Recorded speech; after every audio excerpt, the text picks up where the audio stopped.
ধন, সম্পদ, ঐশ্বর্য। মানুষ হয় নিজের সৌভাগ্যের দ্বারা এগুলো লাভ করে থাকেন বা কর্মের দ্বারা। সৌভাগ্য আসলে কি? গ্রহের দশা, যা প্রত্যেক মুহূর্তে বদলাতে থাকে।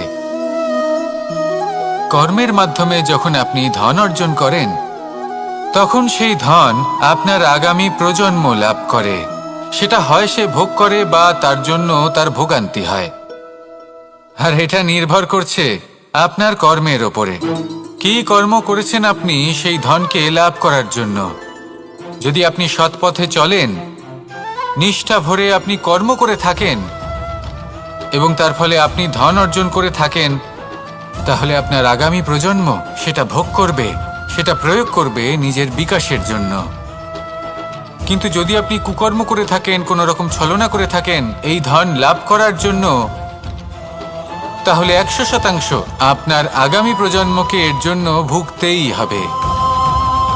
তাহলে আপনি কি চাইবেন? যে আপনার আগামী প্রজন্ম সুখ ভোগ করবে, নাকি আপনার কুকর্মের পরিণাম ভোগ করবে? নির্বাচন আপনারই।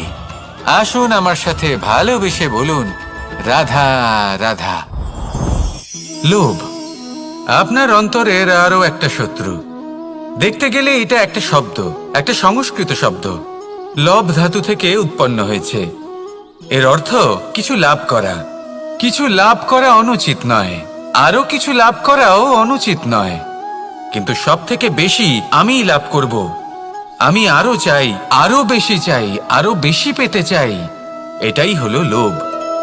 আর এই লোভ যখন গ্রাস করে, তখন আপনি যা পেতে চান, সে ধনই হোক বা মানই হোক, তা অর্জন করার জন্য মানুষ যে কোনো স্তরে পৌঁছে যেতে পারে। যদি মানুষ ধন অর্জন করতে চান, তাহলে তার জন্য তারা অধর্মের পথেও চলতে পারেন। যদি সম্মান অর্জন করতে চান, তাহলে অন্য মানুষকে ছোটও করতে পারেন। শেষ পর্যন্ত আপনার এটা মনে হতে পারে যে যদি একটু অল্পই প্রাপ্ত করতাম, কিন্তু ভালোবেসে প্রাপ্ত করতাম, এই জীবন আরো অনেক বেশি সুখী হতো। লোভ আপনার জীবনে, আপনার মনে কখন যে প্রবেশ করবে সেটা আপনি জানতেও পারবেন না। তাই এটা চিনতে শিখুন আর তৎক্ষণাৎ জীবন থেকে বাইরে ফেলে দিন। যা কিছু লাভ করতে চান তা ভালোবেসে লাভ করুন, আর সেই ভালোবাসার সাথেই বলুন, রাধা রাধা। জীবনে ক্ষমা চাওয়া তাও কিছুটা সহজ, ক্ষমা করতে পারা অত্যন্ত কঠিন।